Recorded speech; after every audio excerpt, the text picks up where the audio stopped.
Okay, let's go see what the hell's going on outside here in Chilliwack, BC. Let's see what kind of shit show weather I have to deal with here. Look at this. Holy fuck. Look at this bullshit.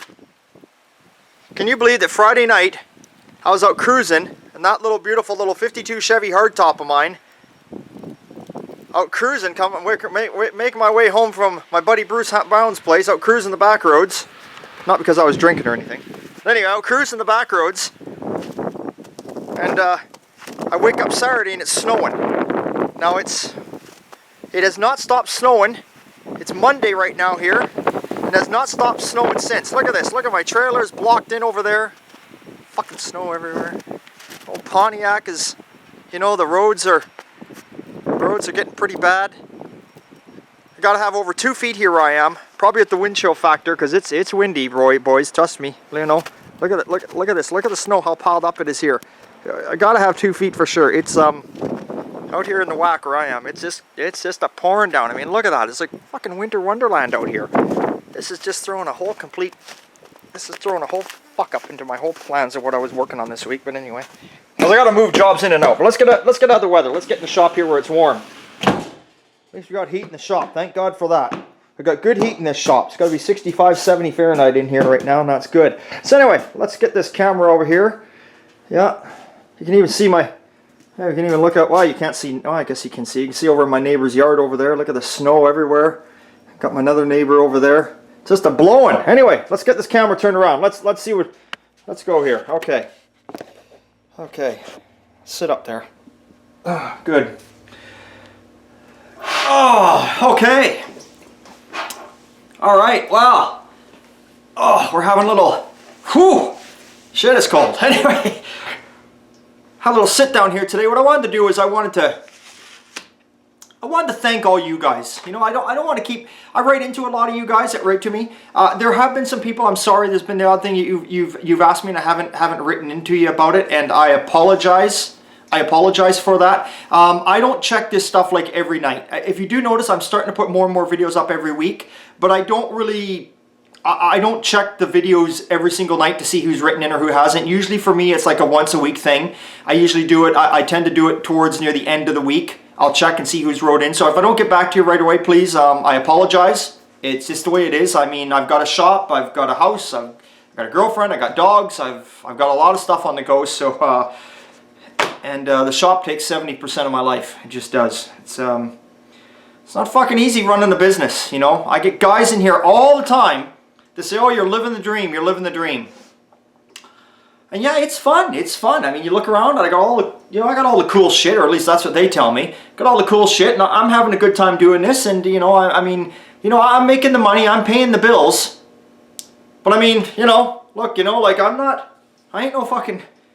ain't no rich man here, you know. I mean, I'm paying the bills, and everything's going good that way. But don't tell me I'm living the dream. It's not easy. I lay awake in bed all night long, you know, wondering about this car. How does that go? How does this go? How does that go? I mean, shit, you've seen it. I've got 3 or 4 cars out here that I've taken apart. Now I take lots of pictures of a digital camera. There's a tip for you guys. You got a digital camera. I know you probably already thought about it. You got a digital camera. Take a lot of snapshots of stuff before you take it apart. It'll come in handy later on when you go to put it back together. I take a lot of pictures, but most of it just comes from up here, because the one thing different about this shop compared to most shops is there is a lot of restoration shops out there.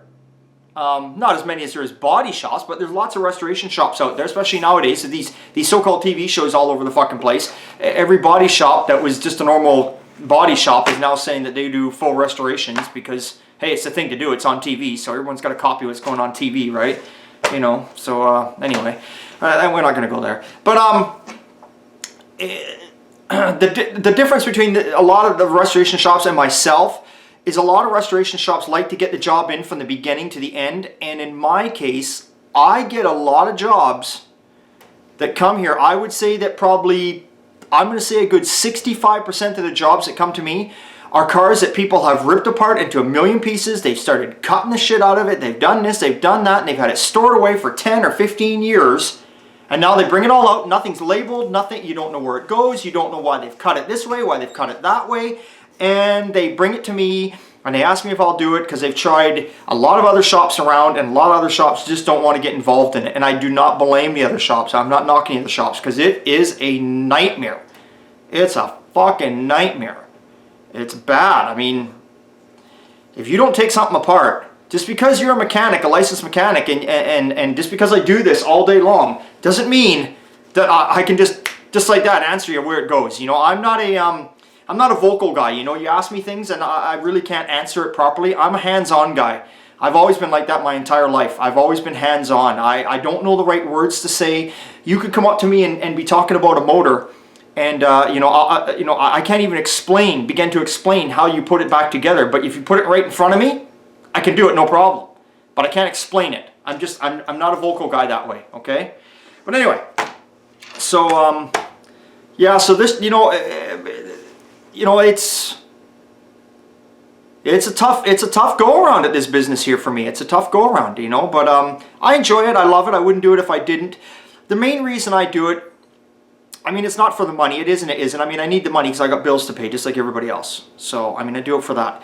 But really, honestly, I do it because it just comes from in here. I mean, I'm the type of guy that walks out into a field and I see a car that's totally rotten, unfixable. Well, you know, I mean, everything's fixable, I guess, but just unfixable. And all I want to do is just grab it, load it up on my trailer, take it home, and put life back in it. Show people it can be fixed. When really, it should have been squished. It should have been just a parts car. It should have been this, but I want to fix it. I just want to fix it. That's all I want to do. I want to slowly cut away every little piece. I mean, I'm not lying to you, people. I live, eat, breathe, sleep. I swear. There's fucking oil running through my veins rather than blood because it's all I think about. It's all I think about. All the time is cars, cars, cars. It's all that's on my mind. It's all I don't watch the news. I don't read the papers. I don't know what's going on out there in the world. And I really don't give a shit because there ain't fuck all I can do about it anyway. It's just a big gong show out there if you ask me anyway. I just build cars and enjoy life. I live life not day by day. I live it moment by moment. That's how I live it. And this is my church. This is where I am. This is my church. This is my place. So don't anybody come in here and disrupt it. Throw it out in your ass. So anyway, what I want to do today is I want to thank a few people. I got my trusty notebook. Anyway, I want to thank a few guys. Now there's a lot of guys out there written into me. I can't name every single one of you. There's a few guys that write into me quite often. I don't want to thank them. Now, one of them, his name is Voodoo Telly. He's a musician. He's over there in Aussie land. I pray to God it's Aussie. I pray to God I got it right. I'm certain he's Aussie. I hope he's telling all his friends over there because he says he's got a cold beer over there for me. And I tell you, if you think one beer is going to cut it for me, well, you're in some big trouble. We're going to have a lot of beer. So, I like beer. I don't think I've had an Aussie beer yet. But anyway, okay. I want to thank you, man. Big thumbs up to you. Thanks for watching. 265 Chevy. He's got some videos up there. Now, well, anyway, we'll talk about this in a minute. 265 Chevy. He's watching my videos and he's commenting all the time, and I want to thank you. I want to thank you a lot. He's got videos himself on doing house repair, and he's got a Chevelle there himself.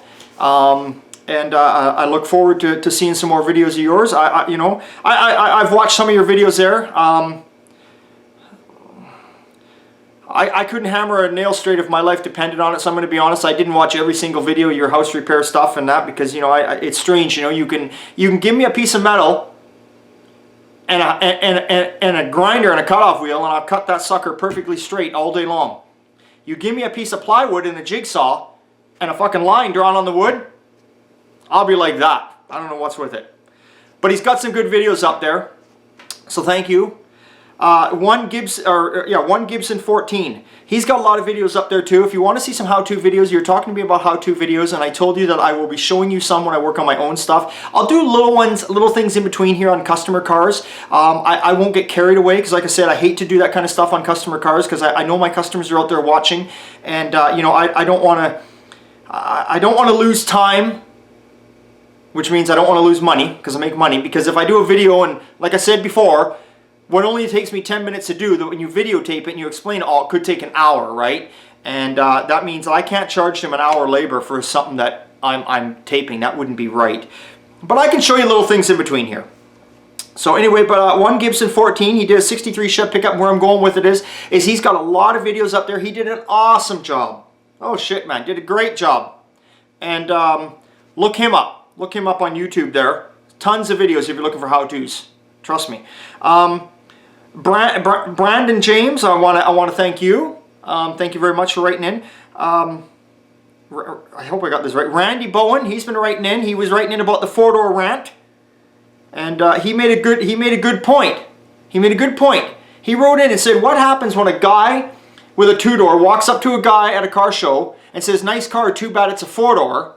Did he ever think?" And he made an awesome point here. Did he ever think that maybe that guy, his grandmother or father, whoever, might have passed away and he inherited that car from them, and that's why he's got that car? It wasn't necessarily his choice to have a four-door, but that's why he's got it, and that means a lot to him. And that's a good point I didn't make out there. Another good point I made too, I didn't make, was, this young guy, raising a family, a four-door would be a better car for him right now, right? Anyway, but we're not picking on the guys with two doors, because if that's the case, I've got 3 of them myself. We're not picking on them guys. We're just picking on the ones that ditch on the guys that have 4 doors. It's not about that. Okay. See, I'm trying to keep myself calm here. And Rich, I don't know, Rich 1028. He's another guy that wrote in, and he, excuse me, God. Need a beer or something. Anyway, I'm still working out, so we don't drink root beer then. Rich 1028 here is his number on his videos. He wrote in and he says, you know what? He says, how many guys do you know that got a 77 Pala racing it out at the quarter-mile track that are doing 11 seconds? Well, guess what? Now we know one. Rich is one. He's got a video up there. Look it up. And awesome, man. Awesome. Thank you for writing in. Scooter. Well, I don't know if this is his name. It's his code thing, whatever that comes up. Scooter Traveler, he calls himself. I'm going to call you Scoot. You okay with that, Scoot? Yeah, I know you're okay with it. It's too late now anyway if you're not.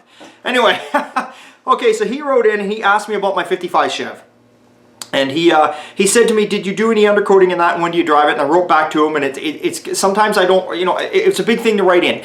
Yes, I insured this car from May, and I drive it to the end of September or October, but keep in mind I got 4 or 5 other cars I also drive at the same time. I've got a total of 8 vehicles, and in the summertime I've got 4 cars insured, and this year I'm going to have 5.